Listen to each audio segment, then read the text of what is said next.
Bienvenue. Nous tenons à remercier la mairie d'Orbec de mettre cette salle communale à disposition gratuitement. J'intitule ce sermon « Écoutez patiemment » selon Actes chapitre 26, versets 1 à 3. Agrippa dit à Paul « Il t'est permis de parler pour ta défense. » Et Paul, ayant étendu la main, se justifia en ces termes « Je m'estime heureux, roi Agrippa, d'avoir aujourd'hui à me justifier devant toi de toutes les choses dont je suis accusé par les Juifs, car tu connais parfaitement leurs coutumes et leurs discussions. Je te prie donc de m'écouter avec patience. » Écoutez patiemment, premièrement, le témoignage d'un chrétien. Paul demande au roi Agrippa de l'écouter avec patience plutôt qu'avec empressement et rapidité. Paul fait cette demande parce qu'il souhaite raconter au roi son histoire personnelle, son témoignage personnel. Il dit qu'il est juif, qu'il est de Jérusalem, qu'il a été pharisien, qu'il a combattu Jésus de Nazareth, qu'il a jeté en prison beaucoup de chrétiens, beaucoup de croyants. Il dit qu'il a donné son approbation pour mettre à mort des chrétiens. Il dit même qu'il a fait punir et qu'il a obligé les chrétiens à renier leur foi. Il ajoute même qu'il était plein de fureur et persécutait les chrétiens jusque dans les villes étrangères. C'est ce que Paul, autrefois, poursuivait comme but. Mais il ajoute qu'un jour, sur son chemin, une lumière a brillé du ciel plus éclatante que celle du soleil.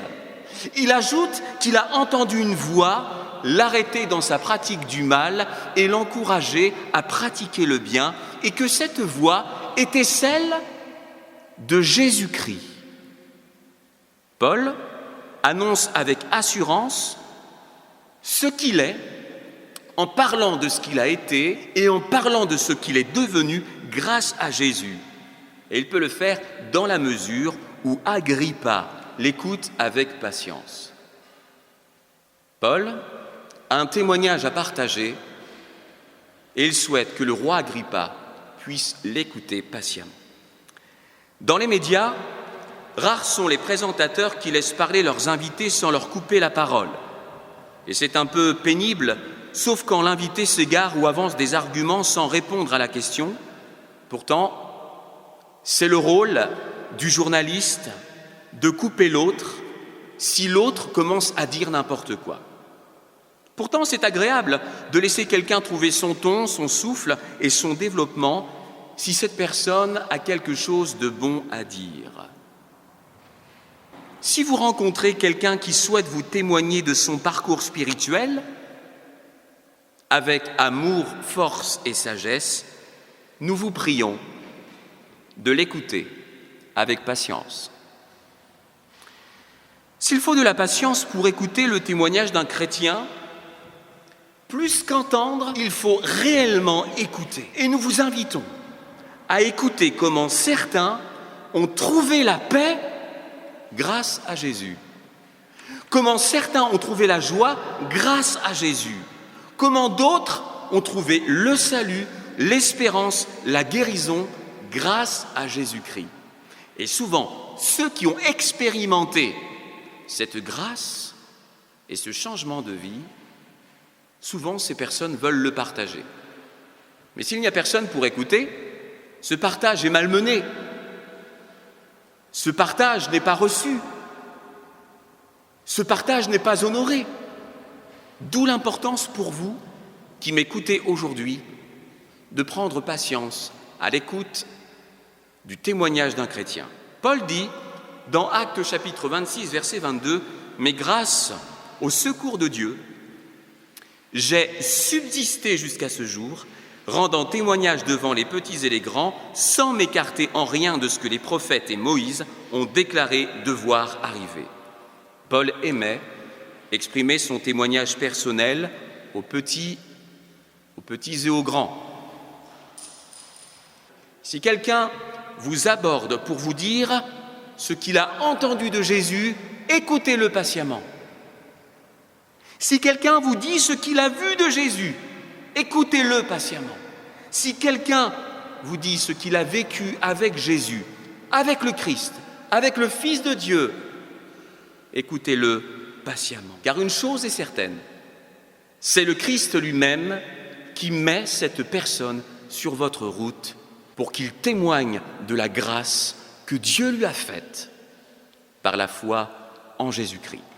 Sujet sérieux, sujet essentiel, sujet incontournable, sujet indispensable pour votre âme.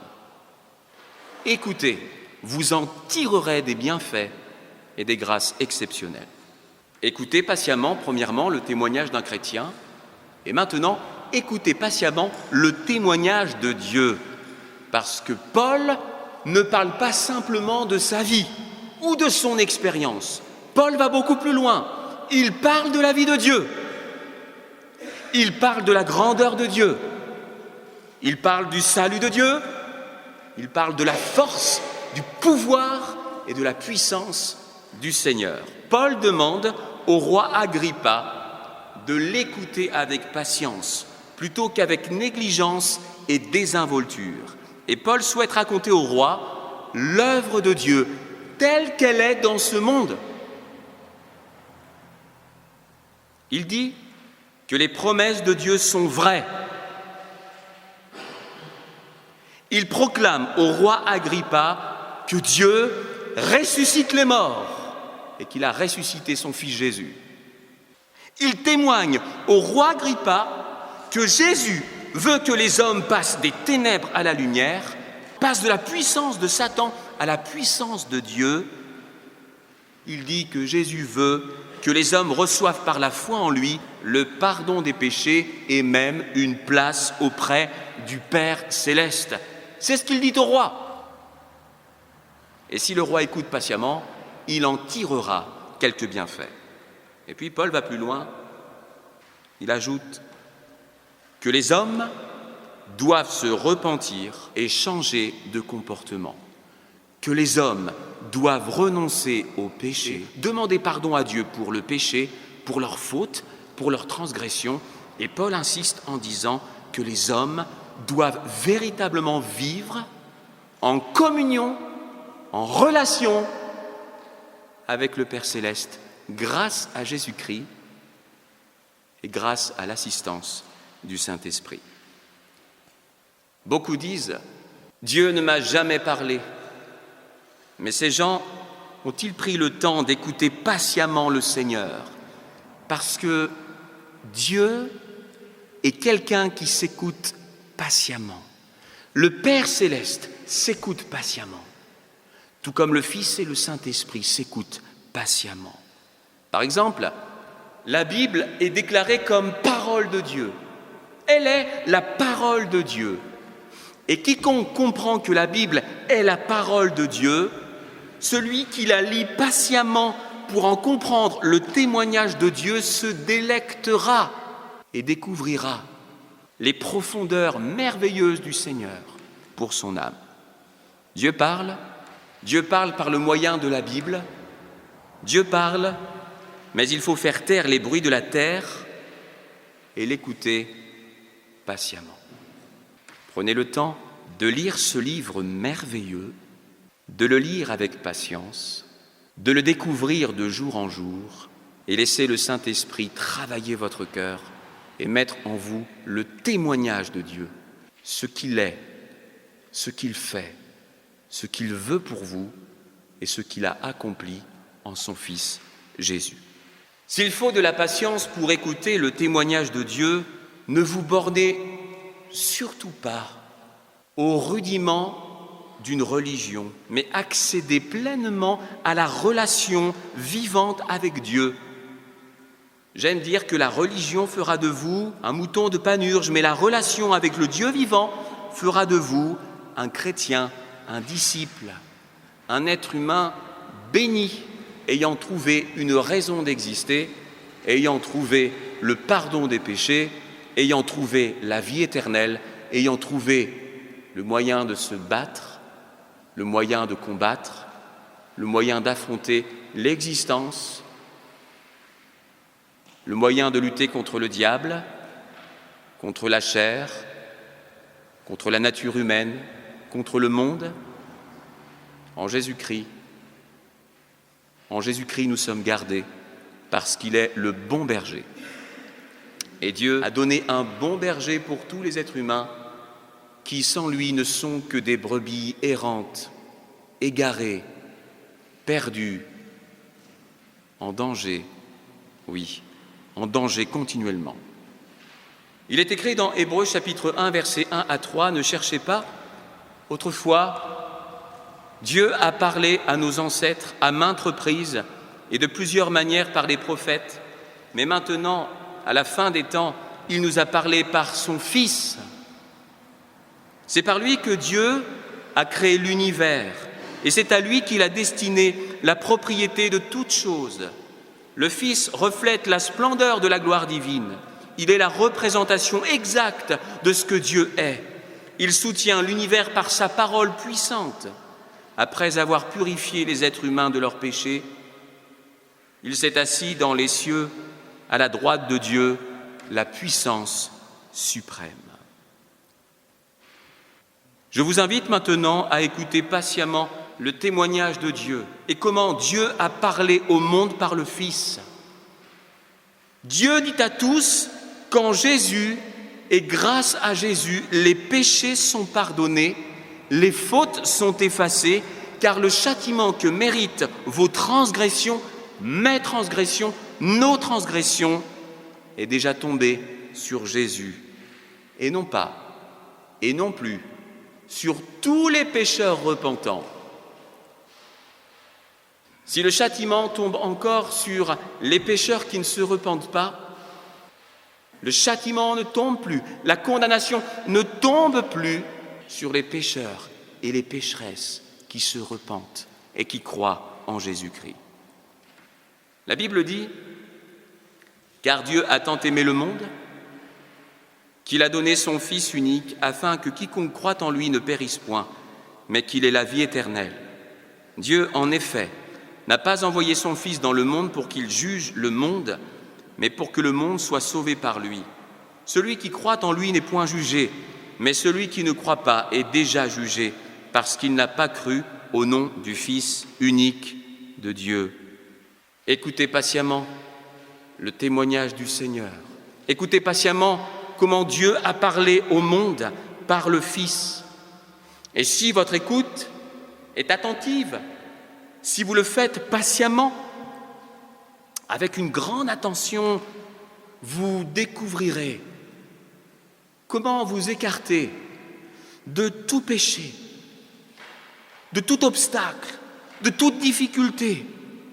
Vous pourrez comprendre comment vous pouvez recevoir Jésus et comment vous pourrez vous débarrasser de toute croyance, de toute pratique, de toute conviction, de tout mode de vie qui empêche le Seigneur d'entrer dans votre cœur. Écoutez patiemment le témoignage de Dieu. Un témoignage qui parle de péché, de mort spirituelle, de peines éternelles, mais surtout de la bonne nouvelle, qui parle de conviction de péché, le fait de se reconnaître pécheur, le fait de se reconnaître en faute devant lui. Un témoignage qui parle de repentance. La repentance, c'est l'acte de l'homme qui prie Dieu en demandant pardon pour ses transgressions, pour ses fautes, pour ses iniquités.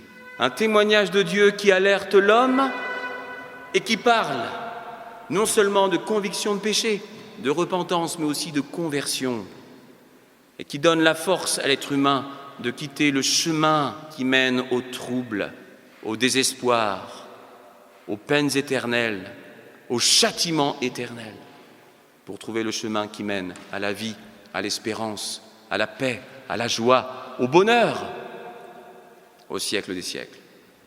Écoutez comment Dieu parle, écoutez ce que Dieu dit, car ce témoignage parle aussi de Jésus-Christ,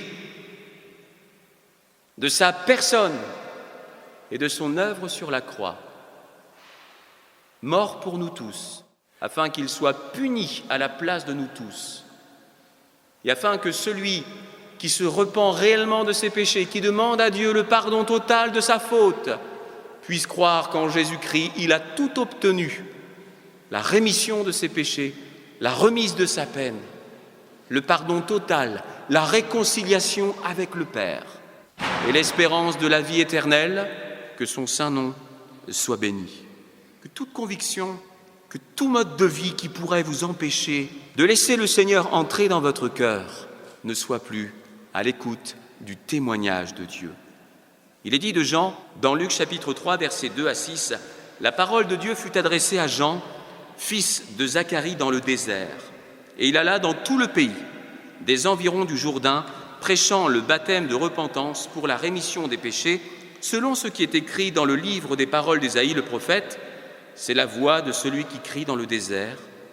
Préparez le chemin du Seigneur, aplanissez ses sentiers, toute vallée sera comblée, toute montagne et toute colline seront abaissées, ce qui est tortueux sera redressé, et les chemins raboteux seront aplanis, et toute chair verra le salut de Dieu. »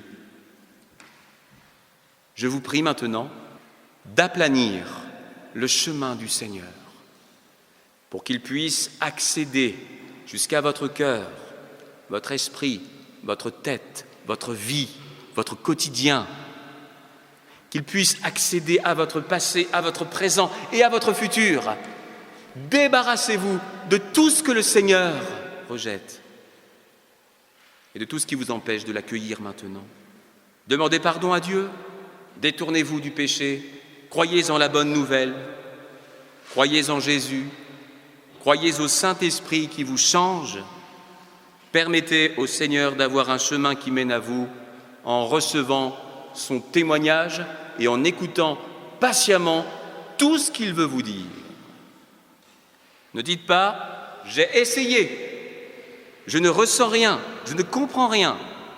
Je souhaite vous dire que quiconque fait tout pour le Seigneur fera tout pour lui. Vous pouvez compter sur son aide. Il y a le pardon, il y a cette phase indispensable de demander pardon, de recevoir le pardon. Et il y a d'autres phases indispensables que d'être aidé par Dieu dans la pratique du bien et d'être aidé par Dieu dans ses choix de tous les jours. Et vous savez comme moi que certains choix sont déterminants pour toute une vie. Laissez Dieu vous inspirer par son témoignage. Paul voulait inspirer le roi Agrippa par son témoignage personnel, mais il voulait surtout que le roi Agrippa soit inspiré par le témoignage personnel de Dieu. 1 Samuel chapitre 2 verset 30. « Car j'honorerai celui qui m'honore, mais ceux qui me méprisent seront méprisés. » Il y a tout à gagner à honorer Dieu, alors que la pensée soit franche, que l'invitation soit directe et que la grâce de Dieu s'empare de vos cœurs avec fermeté et toute douceur. Je conclus en disant, écoutez patiemment le témoignage d'un chrétien que vous pourriez croiser. Écoutez patiemment aussi le témoignage de Dieu. On va se lever et prier quelques instants.